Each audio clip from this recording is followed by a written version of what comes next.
The village of Black Hollow sat nestled between jagged hills, its cobbled streets slick with perpetual dampness, as if the very earth wept beneath the weight of unseen sorrow.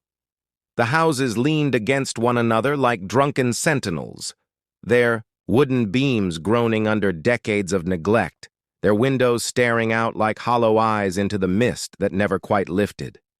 Children played in the muddy lanes, but always before sunset, always within earshot of their mother's calls, for everyone knew the woods were not safe after dark. Eli Carter, a boy of 12 with a mop of unruly brown hair and a curiosity too vast for his own good, lived in the oldest house on the edge of the village, where the trees pressed close and the shadows pooled thickest. His parents, weary from years of toil, spoke little and smiled less, leaving Eli to wander the creaking halls alone, his footsteps echoing like whispers in an empty church.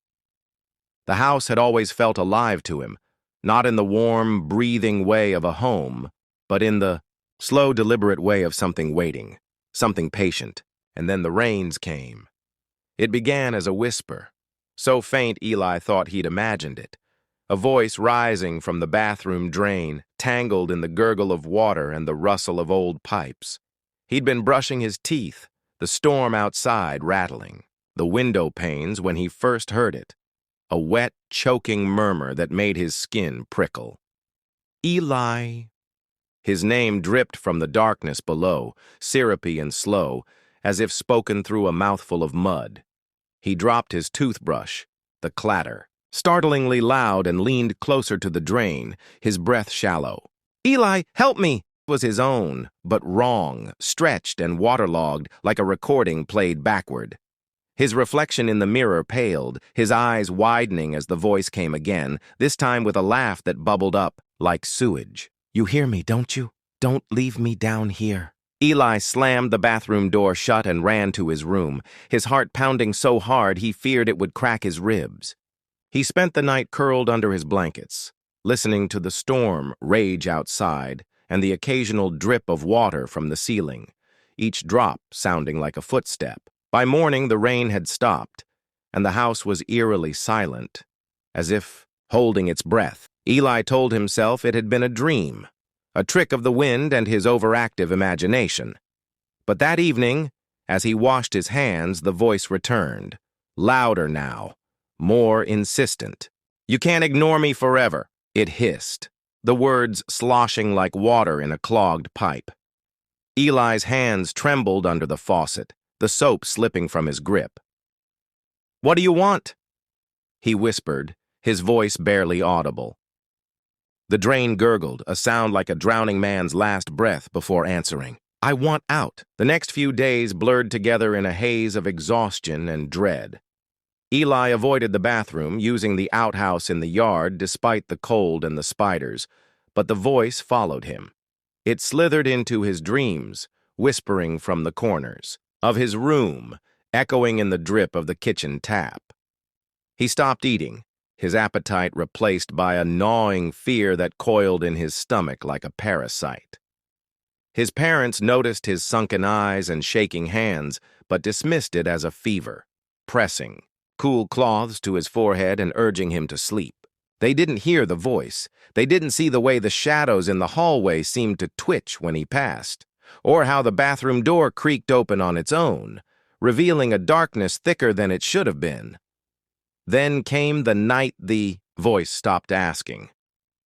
Eli lay in bed, staring at the ceiling, the house silent save for the occasional groan of settling wood. He'd almost convinced himself it was over when he heard it.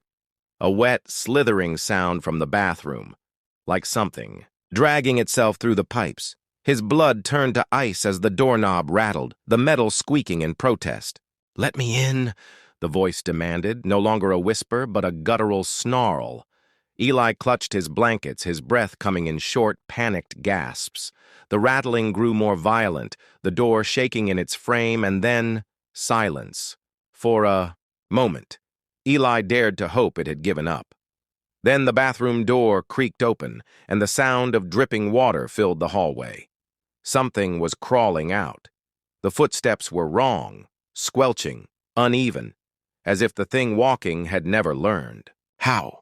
They paused outside Eli's door, and the boy pressed himself against the headboard, his throat tight with terror. The doorknob turned slowly, the metal screeching, and the door swung open to reveal a figure silhouetted in the hallway's gloom. It was Eli's height, Eli's shape, but its skin was pallid and bloated, its hair stringy with algae. Water pooled at its feet as it stepped forward, its movements jerky like a puppet on rotten strings. The last thing Eli saw before the thing lunged was its face. His face, but twisted into a grin too wide, too full of needle-like teeth. Morning came, and the house was silent. Eli's parents found his bed empty, the sheets tangled and damp, the floor covered in muddy footprints that led back to the bathroom. The sink drain was clogged with something black and foul, and when Eli's father reached in to clear it, his fingers closed around a small, waterlogged shoe, the same one Eli had worn the day before. The village searched the woods, the creek, the abandoned wells. But Eli was gone. Some claimed to hear whispers in the plumbing on rainy nights, a child's voice begging for help. Others swore they saw a pale figure watching from the trees at dusk, its eyes reflecting the moonlight like a cat's. But no one dared to investigate. Years passed, and the house stood empty, its windows boarded, its doors locked. Yet on stormy nights, when the rain filled the gutters to overflowing, the villagers would cross the street to avoid walking past it, their heads bowed, their steps quick. For if you listened too closely, you could still hear it. The voice in the drain, whispering. A name that wasn't yours until one day it was.